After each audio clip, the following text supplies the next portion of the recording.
Hi guys, it's Sheila. Welcome back to my channel. Today we're going to be talking about my camera. If you guys are new to my channel, which you probably are because I recently just created it, I do shoot photography with the Canon 6D, and this is something that I purchased recently. I did a video just explaining on why I went with this one. It was more of like a budget decision, and I just really didn't want to wait for a full frame camera until I could afford like maybe a Mark III or a 60 Mark II. And yeah, this is the camera that I have. So a lot of people are complaining about the back focus button, and I'm pretty sure I've had this for like a month now. So I just want to explain a little bit about how I shoot and what I do to really have really sharp focus in any situation and just really like kind of maneuver the 60, because if you don't do this right things, I feel like you're going to really hate this camera. I found myself being a little bit frustrated in the beginning. I still did the back focus button and I thought that I had it all under control, and then I would go out, take some pictures, come home and realize that most of them were out of focus. So today I'm going to show you what I do, not just with this camera but with any other camera, just to make sure that I have really sharp focus. But I feel like these things just really help with this camera in particular. So yeah, so I'm going to just jump into these settings on my camera right now, and hopefully you guys can just follow along with me. And yeah, let's just go ahead and do that. Alright guys, so I really tried to connect the camera to the QuickTime, but for some reason QuickTime was not recognizing my camera at all. So I'm going to show you just old school. I'm with my iPhone here, and this is my screen. Obviously the camera is on right now. So I'm going to show you my settings right now. The first thing is that I have it on Flexi Zone. And I can't remember exactly where that is. Here it is. So in AF mode, you're gonna go onto Flexi Zone. If you had a moving object, then you would put it on live mode, but I like it on Flexi Zone. That way my subject is always gonna be in the middle. So the second thing I'm gonna do is I'm gonna press start, stop right here. And I'm gonna make sure that my viewfinder is working. And then I'm gonna click on Q right here. And this is gonna let me just change any settings right here. So the first setting that I'm gonna go to is this one right here. And here is where I'm gonna control my functions. So what I wanna make sure is that the AF button right here has an autofocus. And this is gonna control this AF button right here. That means that every time I'm gonna take a picture, I'm gonna have to press the AF button as well as the shutter button right here. And this is what it's called, the back focus button. You can put this right here on the asterisk as well, but I like it here just because it's comfortable, and then I have the exposure on the second.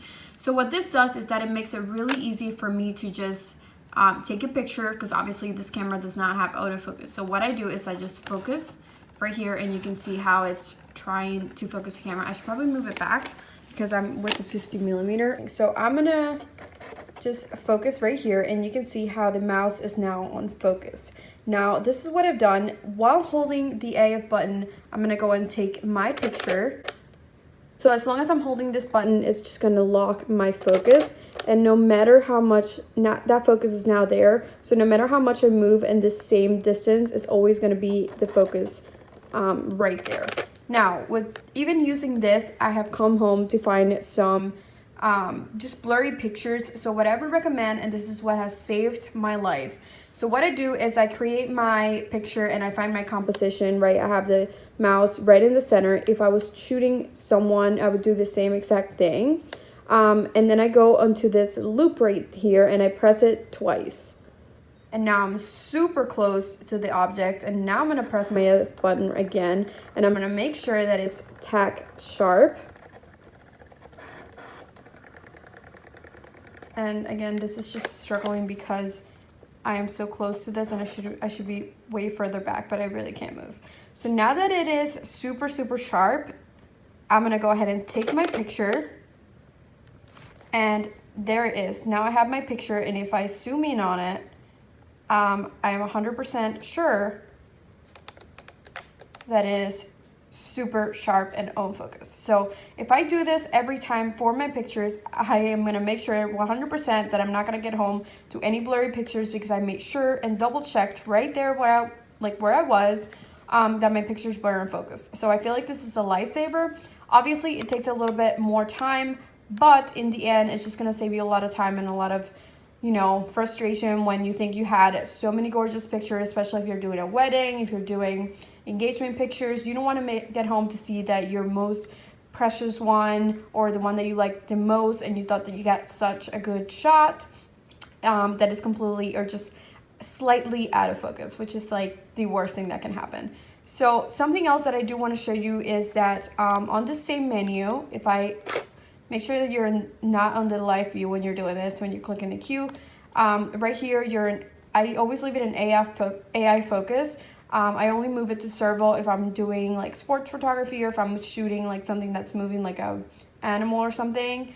But I never put it on one shot for some reason, just because I like the AI focus. So that's where I leave it.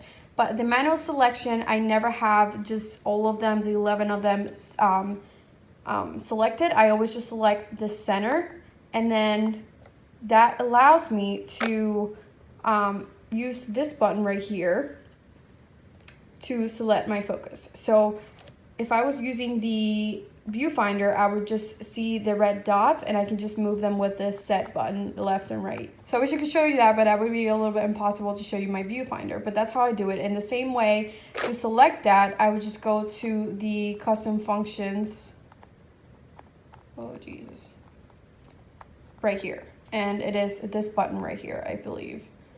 Alright guys, I was really trying to make this video like super nice, but this camera that I had here died on me, and this camera just wouldn't connect, and my QuickTime wouldn't recognize it, and it was just really messy. So I really hope you guys enjoyed this video. If you want any further information on how I do this, maybe I'll do a second video on back button focus, but I'm telling you guys, that loop is going to save your life. Just press it twice, get your focus back, and take your picture. Make sure you compose the picture before you take it, because obviously you can't really see how the picture is going to come out, like where your object is if you are all the way zoomed in. So compose your picture, click it twice, focus, take your shot, and I'm telling you, you're just gonna get really sharp pictures and they're gonna look amazing. So thank you so much for watching, guys. Don't forget to subscribe below, and I will see you guys on my next video. See ya.